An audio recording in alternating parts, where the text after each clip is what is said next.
विद्यार्थ्यांनो, माझे नाव माधुरी राजभर आहे। मी तुम्हाला हिंदी हा विषय शिकवणार आहे। आज विद्यालय तुमचं स्वागत करत आहे। आज जो आपला दुसरा धडा आहे त्याचं नाव काय आहे? लक्ष्मी। काय आहे तिचं नाव? लक्ष्मी। आणि हा धड्याचा हा चौथा सीझन आहे। पहिला आणि दुसरा आणि तिसरा सीझन मध्ये आपण काय बघितले की धडा बघितले की कसं होणार, काय होणार हा सगळे होते। आता या सीझन मध्ये आपण काय बघणार आहे? शब्दार्थ किंवा प्रश्न आणि उत्तरे।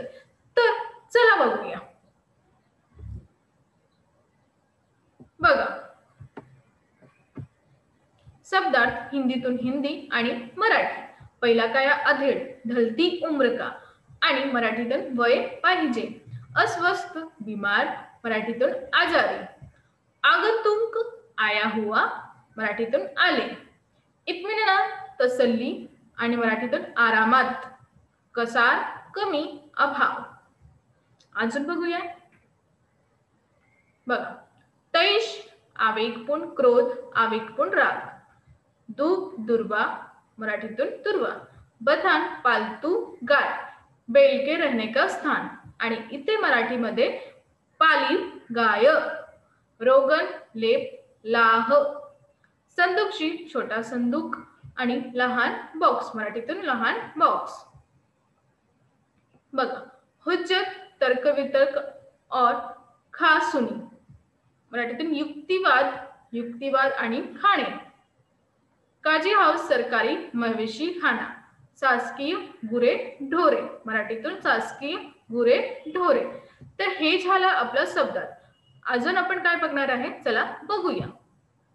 बघा, मुहावरे। काय आहे? मुहावरे।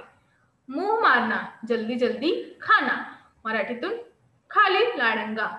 गला भर आना, भाव विहल होना।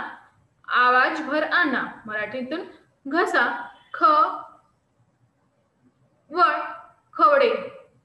बघा, मराठीतून घसा खवखवणे। कोरा जवाब देना, साफ मना करना, हिंदीतून साफ मना करना, मराठीतून रिक्त देणे। तेश में आना, आवेश में आना, मराठीतून वाहून जात आहे। काय? वाहून जात आहे। तर हे झालं आपला मुहावरे। आता प्रश्न आणि उत्तरे। पहिला बघा, सूचना के अनुसार कृतियां कीजिए। पहिला, संजान पूर्ण करा। मार के कारण लक्ष्मी के व्यवहार में आया परिवर्तन। पहिला, वो बड़ी भयभीत और घबराई थी। दूसरा, जो भी उसके पास जाता सिर हिला उसे मारने की कोशिश करती थी। तीसरा, उछलती कूदती थी। चौथा, गले के रस्सी तोड़कर खुटे से आजाद होने का प्रयास करती थी। तर इथे तुमचं हे झालं 4 उत्तर। तुम्हाला कुठे लिहायचं आहे? बघा, पहिला इथे, दुसरा इथे, तिसरा इथे, चौथा इथे लिहायचा। तर हे झालं तुमचा प्रश्न आणि हे झालं तुमचा उत्तर। आता दुसरा बघूया। उचित घटना क्रमांक लगाकर वाक्य फिर से लिखणे। आता तुम्हाला इथे जे प्रश्न आहे ते एकमेकाशी इथे तिथे लिहिलेला आहे। तुम्हाला याला क्रमवाईज म्हणजे घटकातून क्रमानुसार लिहायचं आहे। पहिला काय आहे? उसके गले में रस्सी थी। दूसरा, रहमान बड़ा मूर्ख है। तीसरा, वह लक्ष्मी को सड़क पर लाया। आणि चौथा तुमचा आहे, उसने तुम्हें बड़ी बेदर्दी से पीटा है। तर पहिला काय आहे? उसने तुम्हें बड़ी बेदर्दी से पीटा है। रहमान बड़ा मूर्ख है। उसे बघा, तीसरा, उसके गले में रस्सी थी। चौथा, वह लक्ष्मी को सड़क पर ले आया। कुठे आणला? सडकावर। तर हे झालं तुमचं उत्तर आणि हे झालं तुम्हाला तुमचा प्रश्न। तुम्हाला असा प्रश्न लिहायचा, नंतर इथे उत्तर लिहायचं आणि 1 2 असं लिहायचं आणि उत्तरे लिहायचं आहे। आता दुसरा बघूया। बघा, उत्तर लिखे। ज्ञान सिंह का पशु प्रेम दर्शाने वाली बातें। त्याला का असा पशु प्रेम आवडते त्याची बातमी। इथे 4 प्रश्न उत्तरे आहे। प्रश्न हे झाला आणि 4 उत्तरे आहे। तर पहिला, ज्ञान सिंह को मवेशी पालने का बहुत शौक था। दूसरा, प्राय उसके घर के दरवाजे पर भैंस या गाय बंधी रहती थी। तीसरा, उसने अधेड़ उम्र की गाय खरीदी और उसका नाम लक्ष्मी रखा था। चौथा, नौकर के अवकाश प्राप्ति। चौथा, नौकरी के अवकाश प्राप्ति के बाद उसने लक्ष्मी को बेचा नहीं बल्कि अपने मित्र को सौंप दिया था। तर हे झालं तुमचं उत्तर। हे प्रश्न होता तुमचा आणि हे झालं तुमचा उत्तर। अजून बघूया। बघा, गलत वाक्य सही करके लिखिए. जे गलत वाक्य है त्यांना सही करून लिहायचं आहे. पहिला काय आहे, करामत अली पिछले 4 सालों से गाय की सेवा करता चला आ रहा था. तर हे प्रश्न तुमचा काय गलत. याचं सही उत्तर काय आहे चला बघूया.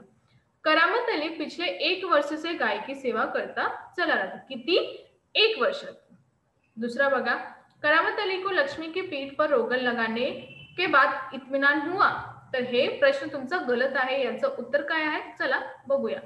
करामत अली को लक्ष्मी की पीठ पर रोगन लगाने के बाद इत्मीनान नहीं हुआ. काय झाला? नाही झाला. आता दूसरा बघूया. निम्नलिखित मुद्दों के आधार पर वर्णन कीजिए. करामत अली की गाय, नाम, उम्र, नस्ल, स्थिती. आता हे 4 प्रश्नाचं तुम्हाला उत्तर द्यायचं. करामत अलीची जी गाय होती त्याचं नाम काय होता? करामत अली की गाय का नाम लक्ष्मी था. काय होता? लक्ष्मी. दूसरा, उम्र.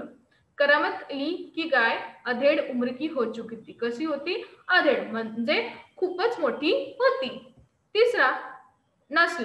करामत अली की गाय जर्सी नस्ल की थी. कोणती नस्लची होती? जर्सी.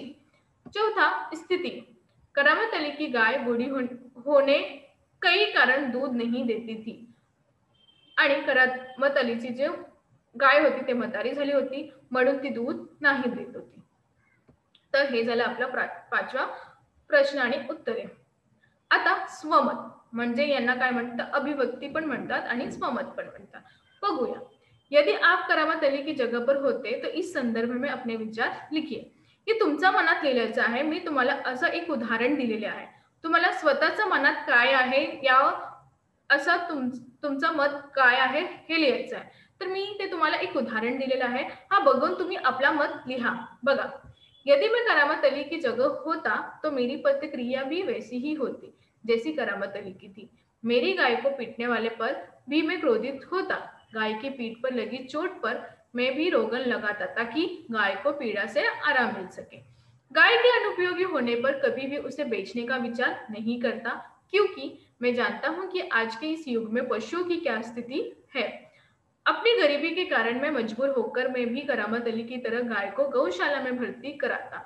गौशाला की एक ऐसी जगह है जहां गायों की सेवा की जाती है, उनके खान पान का पूरा ध्यान रखा जाता है. इसीलिए मैं अपनी गाय को किसी कसाई के हाथ में न बेचकर तथा खुले में न छोड़कर उसे गौशाला में भर्ती कराता ताकि उसकी अच्छे से देखभाल हो सके.